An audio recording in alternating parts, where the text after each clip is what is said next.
La guerra entre Israel y Hamás entró en su cuarto mes. Las autoridades palestinas aseguran que 22.835 personas han muerto en la franja de Gaza. Los fallecidos del domingo se estiman en 103, incluyendo 2 periodistas, mientras el ejército israelí dice haber desmantelado las operaciones del grupo palestino en el norte del enclave.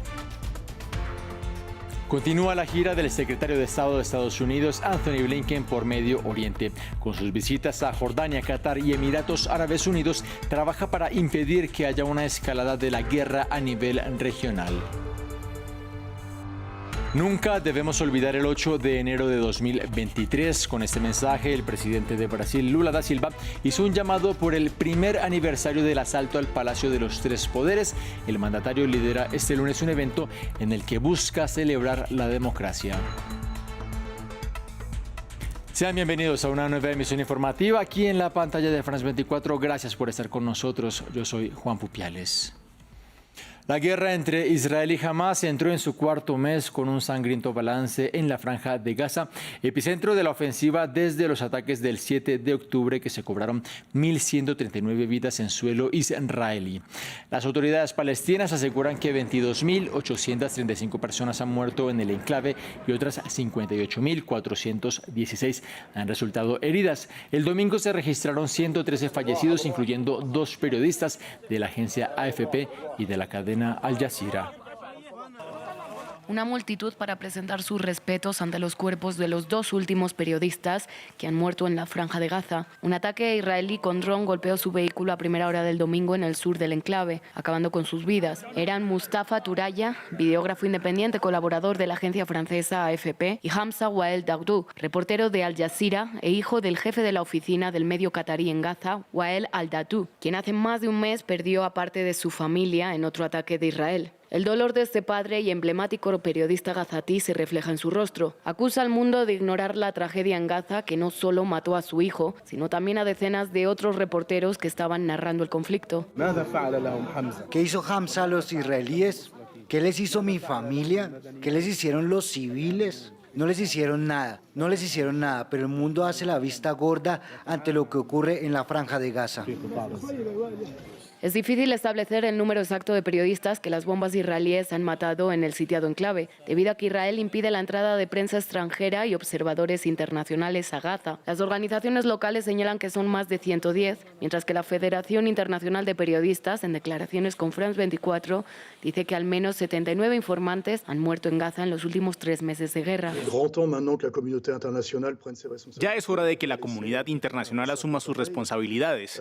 No podemos permitir que continúe una masacre como esta. Estaba haciendo cuentas hace un momento y son el 9% de los periodistas asesinados en Gaza. Es como si en Francia hubieran matado a 3.200 periodistas en 3 meses. Estamos llegando a niveles incomprensibles.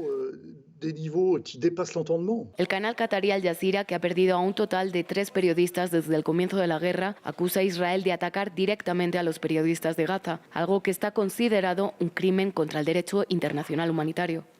Y en medio de los temores a que haya una escalada del conflicto fuera de Israel y Gaza, el secretario de Estado de Estados Unidos, Anthony Blinken, se encuentra de visita en Emiratos Árabes Unidos tras visitar Qatar, donde el diplomático se reunió con varios líderes árabes en esta nación, que ha sido uno de los principales mediadores en el actual conflicto. Blinken pidió al gobierno de Benjamin Netanyahu hacer más por proteger a los civiles, mientras el ejército israelí acusó a la milicia chiita libanesa Hezbollah de haber atacado una base de control aéreo en el monte Meron, cerca de la frontera con el Líbano. Este fue el mensaje del secretario de Estado.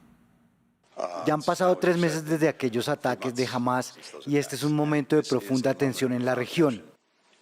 Este es un conflicto que fácilmente podría hacer metástasis, causando aún más inseguridad y más sufrimiento. Así que, desde el primer día, entre otras prioridades, nos hemos centrado intensamente en trabajar para evitar que el conflicto se propague. Y ese es, de hecho, uno de los principales objetivos de mi 4ª visita a la región desde el 7 de octubre.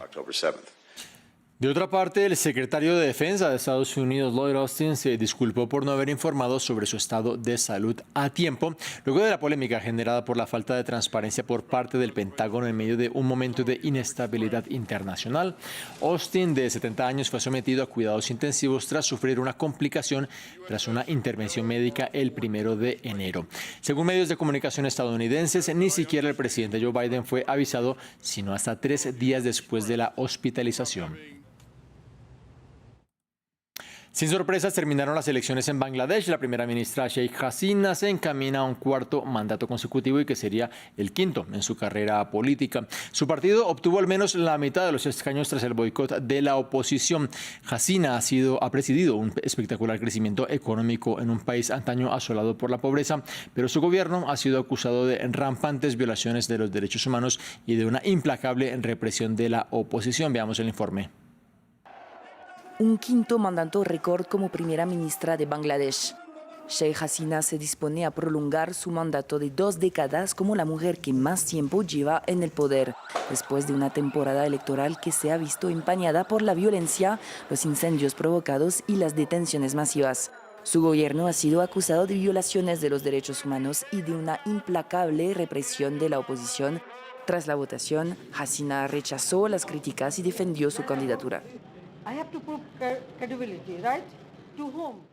Tengo que demostrar mi credibilidad, ¿verdad? ¿A quién? ¿A un partido terrorista? ¿A una organización terrorista? No, tengo que rendir cuentas al pueblo. Si la gente lo ha aceptado o no, si ha aceptado estas elecciones o no, eso es lo importante. El principal partido de la oposición, el Partido Nacionalista de Bangladesh, ha calificado las elecciones de farsa sin grandes aspirantes y se negó a participar en lo que calificó de farsa electoral. Junto con otros partidos, organizó mesas de protestas el año pasado exigiendo la dimisión de Hasina y ha prometido seguir convocando a la gente en la calle. Como ciudadana, votar es mi derecho más importante. ¿Por qué estoy aquí en la calle en lugar de ejercer mis derechos? Porque en realidad aquí no hay elecciones. Todos sabíamos quién iba a ganar o a formar el próximo gobierno, incluso antes de que empezaran la votación. La política del país ha estado dominada durante mucho tiempo por la rivalidad entre Hasina y la 2 veces primera ministra y líder del Partido Nacionalista de Bangladesh, Khaleda Zia. Hasina se ha mantenido en el poder desde su aplastante victoria en 2009, ganando unas elecciones tras otras entre acusaciones de fraude electoral e irregularidades.